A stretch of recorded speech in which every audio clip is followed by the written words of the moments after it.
Hello, hello, bonjour à tous, bienvenue dans cette vidéo où je vais vous présenter une manière de tirer les cartes sur les énergies mensuelles vous concernant avec les 77 mélangés au Lenormand et en fait c'est à la suite d'une question qu'on m'a posée, à savoir si j'avais une méthode pour tirer sur le mois. Alors chacun peut se la créer, bien évidemment. Moi, j'ai fait tout simplement 4 lignes de 3 cartes. 3 cartes pour chaque semaine. C'est suffisant pour avoir une ligne de conduite et voir les énergies d'une semaine sur l'autre. J'ai mis une carte avec le Lenormand concernant les énergies globales. Et on verra ce que nous disent les 77 en comparaison de cette carte, ou en tous les cas en alimentant aussi la carte d'énergie principale tirée par le Lenormand. Deuxième chose, donc c'est 12 cartes plus une synthèse, ça fera une 13e carte tirée par les 77. Et une dernière que j'ai tirée de l'oracle Murmure de Ganesh, qui nous donnera l'énergie générale du mois. Voilà. Alors là-dessus, je vais abaisser mon téléphone, ma vidéo, pour que vous puissiez tous voir comment je les ai disposées. Et on va commencer ces énergies sur le mois de juillet. Attention, ce n'est qu'un exemple. Je le précise parce que j'ai vu une vidéo où les gens n'étaient pas très contents parce que ça ne leur correspondait pas. C'est normal, c'est un exemple. Ce ne sont pas des énergies propres à chacun. C'est vraiment histoire de donner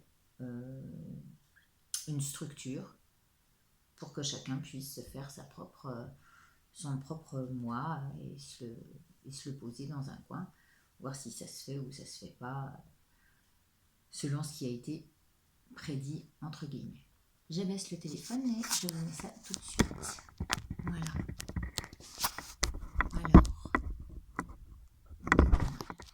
donc on est d'accord, là-haut vous allez avoir la première ligne du mois, enfin la première semaine, deuxième semaine, troisième semaine, quatrième synthèse et la synthèse, enfin l'énergie du mois avec celle-ci. Alors, on nous parle en début de mois d'alliance. Alors, j'utilise l'Anaka Lenormand, qui est un cadeau de mon ami Julien Gabriel. Merci Juju, j'adore ce jeu. Et on nous parle d'alliance. Alors, alliance, on va voir à quoi s'allier. Est-ce que ça va être une association avec quelqu'un? Est-ce que ça va être une signature pour un contrat? En tous les cas, voilà, on passe la bague au doigt et on dit ok, je m'engage, une idée d'engagement là-dedans. Ça devrait arriver très rapidement, en tous les cas avant la lune, le dernier quartier lune, alors d'ici un mois, j'allais dire, puisque là on est dans la lune, on est dans la lune descendante. Alors, on est dans les 15 jours. Je dirais même on est dans les 15 jours puisqu'on va aller vers la lune noire. Et donc, ça serait d'ici, bah oui, puisque c'est début juillet. Donc, on trouve la clé qui nous amène vers une certaine abondance. Donc, d'ici les 15 jours suivants, puisqu'on est dans la première semaine de juillet, apparemment, il va y avoir des solutions qui tombent avec de belles nouvelles. C'est des énergies plutôt positives avec une alliance au bout, un accord. On a trouvé enfin le moyen de se libérer. Alors, vous voyez peut-être pas très bien, c'est pas top. Je peux pas faire mieux. Je vais essayer de descendre, mais vous verrez pas mieux non plus. Voilà.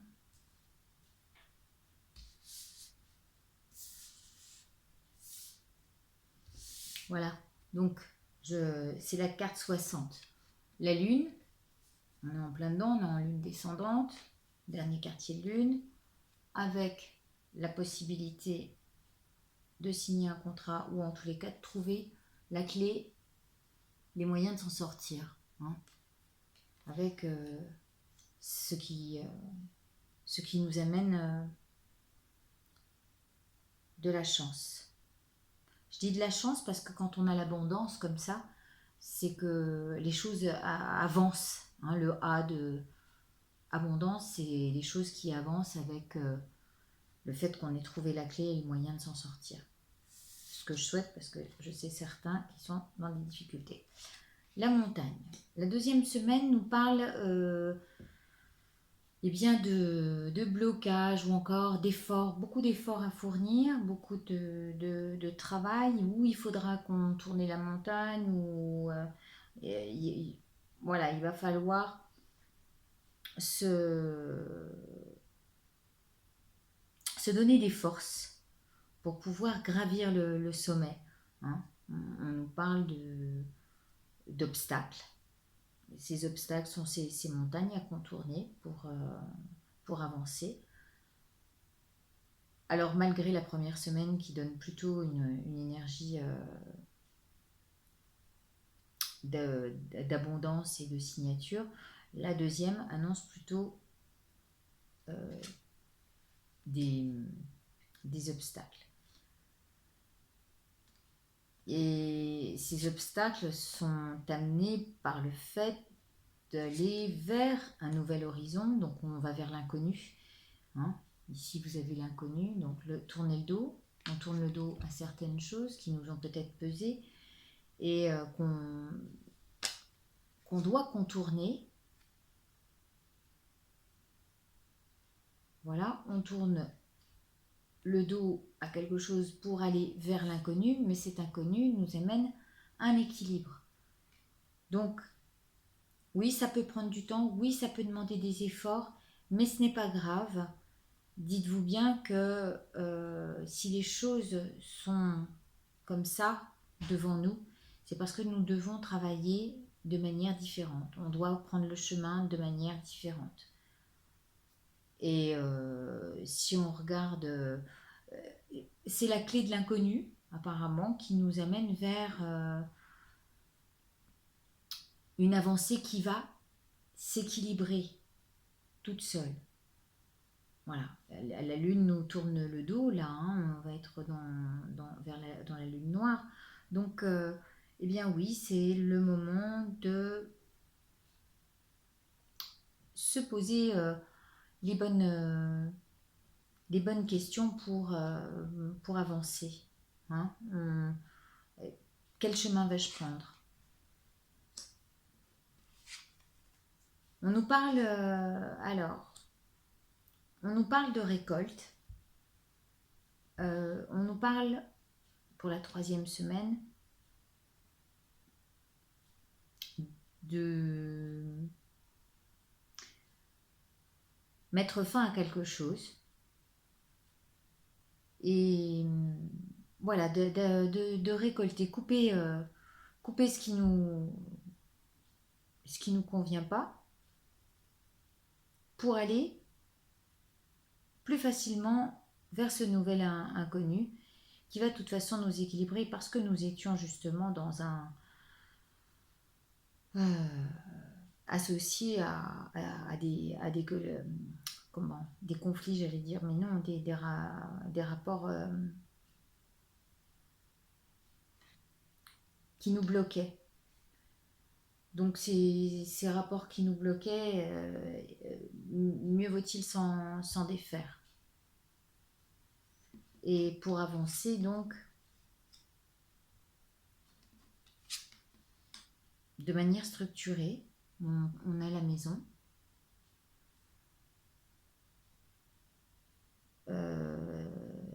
Oui, effectivement, dans la maison, il va y avoir du raffut. Ça va pas plaire à tout le monde. Parce que si vous prenez la décision de partir ou de vous libérer de quelque chose, parce qu'avec la clé, c'est l'idée de nous libérer, de trouver enfin une autre issue. C'est peut-être aussi pour mettre, quand je vois les clés, mettre les clés sous la porte et voilà, et créer peut-être des conflits et dans lesquels on va... Alors des conflits d'ailleurs qui risquent de nous retomber un petit peu dessus. Attention à ceux qui ont un équilibre fragile. Hein. On peut être dans l'euphorie et puis d'un seul coup, suivant les événements qui suivent, se retrouver complètement dépendant de, de médicaments pour nous soigner parce que parce qu'on est dans une étape pas forcément facile et que les chocs qu'on a eu intérieurement par rapport au fait de changer de vie, cela peut nous ébranler, on peut avoir besoin de certains soins médicaux. Hein. La structure, l'ossature peut en avoir pris un coup. Donc, c'est des chocs émotionnels, hein, à mon avis, que l'on récolte. Et du coup, la 3e semaine de juillet, on est un petit peu ébranlé. Hein. La maison, là, il se peut aussi qu'il y ait des dégâts dans le mois. Alors, par rapport à des choses qui vont foudroyer j'allais dire le terrain, hein, miner le terrain et de ce fait avoir des choses à s'occuper, que ce soit au niveau de son intériorité ou que ce soit au niveau de notre domicile.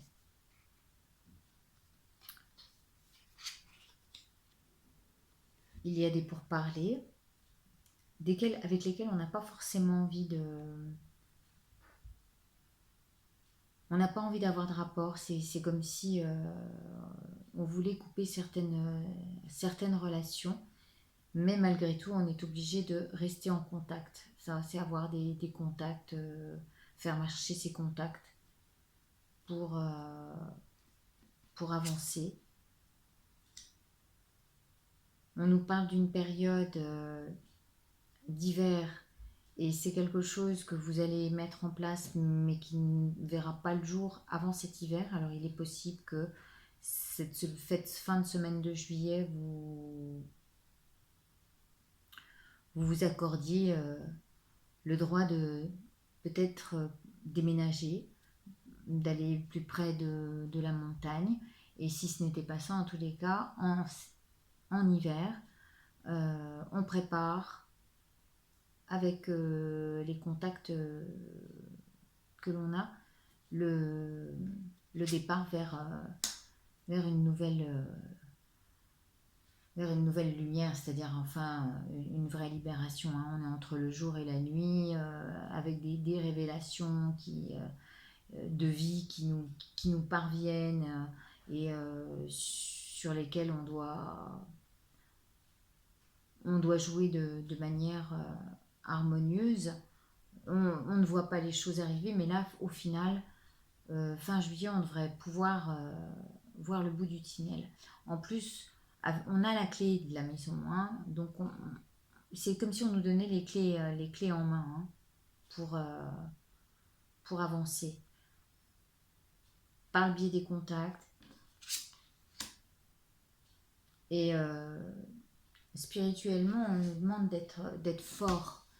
Et notre équilibre mental, enfin notre esprit, dépend beaucoup de l'équilibre environnant. Or, on devrait plus venir dans notre intériorité et ne pas se laisser ébranler par ce qui dépend autour et tout ce qu'on va nous ramener. Voilà. Si on regarde chaque ligne, on nous dit que rapidement on va tourner le dos pour, pour aller s'installer ailleurs. Enfin, on quitte, c'est marrant, on quitte un endroit, moi je vois. Et on a les clés. Pour l'instant, ça reste de l'ordre de l'inconnu, mais petit à petit, il va y avoir des révélations et on pourra éclaircir le terrain. Pour ça, il faut avoir un état d'esprit lumineux et positif pour justement éviter de ne pas dépendre de médication et faire que les choses avancent de manière à ce qu'on se les attire avec un esprit plutôt positif. Ici, on nous demande d'être à l'écoute de ce qui fait écho chez vous, dans ce que vous vivez, hein, cette alliance qui vous permet d'avancer. Malgré les choses à contourner, il va falloir faire avec de toute façon pour trouver le chemin. Et on récoltera selon ce qu'on a fait, selon ce qu'on a travaillé, selon ce qui a été